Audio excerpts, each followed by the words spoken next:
আজ থেকে শুরু হয়েছে পঞ্চায়েত নির্বাচনে প্রার্থীদের মনোনয়ন দাখিল প্রক্রিয়া। পাথারকান্দি সমজেলার 4টি জেলা পরিষদ আসনে মনোনয়ন দাখিল করা যাবে পাথারকান্দি সমজেলা আয়ুক্ত কার্যালয়ে। সংবাদ সম্মেলন করে বিস্তারিত জানালেন পাথারকান্দি সমজেলা আয়ুক্ত মিনার্ভা দেবী আরামভাম। আসন্ন পঞ্চায়েত নির্বাচনকে সুষ্ঠুভাবে সম্পন্ন করতে সকলের সহযোগিতা চাইলেন পাথারকান্দি সমজেলা আয়ুক্ত।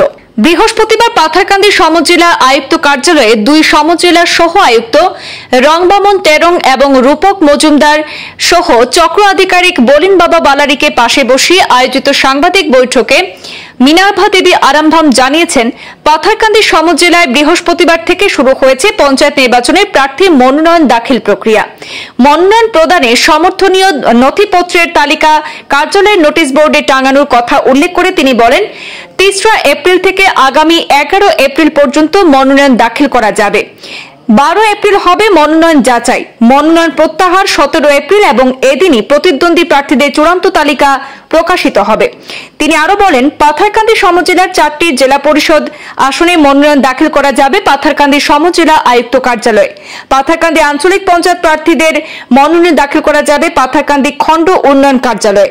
লোয়ারপুর আঞ্চলিক পঞ্চায়েত প্রার্থীদের লোয়ারপুর খণ্ড উন্নয়ন কার্যালয় এবং গ্রাম পঞ্চায়েত সদস্যদের পাথারকান্দি আঞ্চলিক পঞ্চায়েত হাই স্কুল ও লোয়ারপুর 32 নম্বর লোয়ারপুর এলপি স্কুলে মনোনয়ন দাখিল করা যাবে বলে জানিয়েছেন সমজেলা আয়ুক্ত মিনার্ভা দেবী আরামভাম। যেমনি আপনারা জানেন, সমস্ত আসামে গতকালকে পঞ্চায়েত নির্বাচনের ঘোষণা হয়েছে। সেই হিসাবে কোর ডিস্ট্রিক্ট পাথারকান্দিতেও আমরা আজকে থেকে নমিনেশনের প্রক্রিয়া আরম্ভ করেছি। নমিনেশনে যাবতীয় যা ডকুমেন্টস আছে সেটা আমাদের বাইরে যেটা নোটিশ বোর্ড আছে সেখানে ডিসপ্লে করা হচ্ছে। আজকে থেকে নমিনেশনের প্রক্রিয়া শুরু এবং last date of filing nomination is 11th of April 2025। 12 তারিখে স্ক্রুটিনি হবে এবং date of publication of list of validly nominated candidates 12 তারিখে করবো আমরা। তারপরে 17 তারিখে ডেট অফ উইথড্রয়াল, যদি কোনো ক্যান্ডিডেট উইথড্র করতে ইচ্ছে করে তাহলে 17 তারিখে ডেট অফ উইথড্রয়াল আছে। তারপরে অন দ্য সেম ডেট আমরা 3টার সময় 17 তারিখে date of publication of list of contesting candidates সেটা আমরা পাবলিশ করব। আমরা যেহেতু ফার্স্ট ফেজে আমাদের ইলেকশনটা আছে, গতিকে 2nd of May আমাদের ইলেকশন হবে এবং 11th of May আমাদের কাউন্টিং হবে।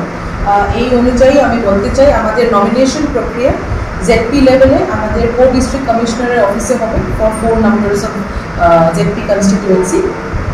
আঞ্চলিক পঞ্চায়েতে নমিনেশন আমাদের বিডিও অফিস পাথারকান্দি এবং বিডিও অফিস লোয়ারপুরতে হবে। জিপি নমিনেশনস আন্ডার পাথারকান্দি আঞ্চলিক পঞ্চায়েত হবে আমাদের পাথারকান্দি আঞ্চলিক পঞ্চায়েত হাই স্কুল পাথারকান্দিতে হবে এবং লোয়ারপুয়া এপির আন্ডারে যেগুলো জিপি নমিনেশন হবে সেগুলো 32 নং লোয়ারপুয়া এলপি স্কুলে হবে।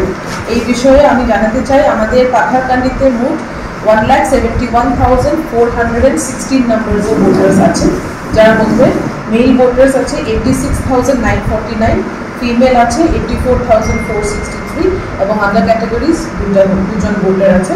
আমাদের টোটাল পিএস এখন 245 হয়ে গেছে। আমাদের লোয়ার গোয়া জেডপিসিতে 68 নাম্বারস অফ পিএস আছে, চানখিরাতে 53 নাম্বারস অফ পিএস, কানাইনগর পাকুয়াতে 53 numbers of polling stations and আমাদের রাধাপিয়ারি জেলা পরিষদ কনস্টিটিউয়েন্সিতে 71 নাম্বারস অফ পোলিং স্টেশন আছে। এটা সব থেকে বড় আমাদের জেলা পরিষদ constituency in Patharkandi core district. গতিকে আজকে আপনাদের মাধ্যমে আমি সবাইকে আমার তরফ থেকে অনুরোধ জানাতে চাই এবং সবাইকে অল দ্য বেস্ট দিতে চাই এবং এইবারের পঞ্চায়েত ইলেকশনটা যাতে আমরা ফ্রি অ্যান্ড ফেয়ার ইলেকশন করতে পারি সেটা অনুরোধ থাকলো ফ্রম কোর ডিস্ট্রিক্ট কমিশন। আমাদের ডিসপ্লে বোর্ডে আমরা এখানে আছে চেকলিস্ট, যেটা আমরা স্টেট ইলেকশন কমিশন থেকে পেয়েছি। এটা সবের সুবিধার জন্য আমরা ডিসপ্লে বোর্ডে আমরা আজকে ডিসপ্লে করা আছে, সেখানে contesting candidates can come and have a look. আপনাদেরকেও আমি একটা কপি দিয়েছি।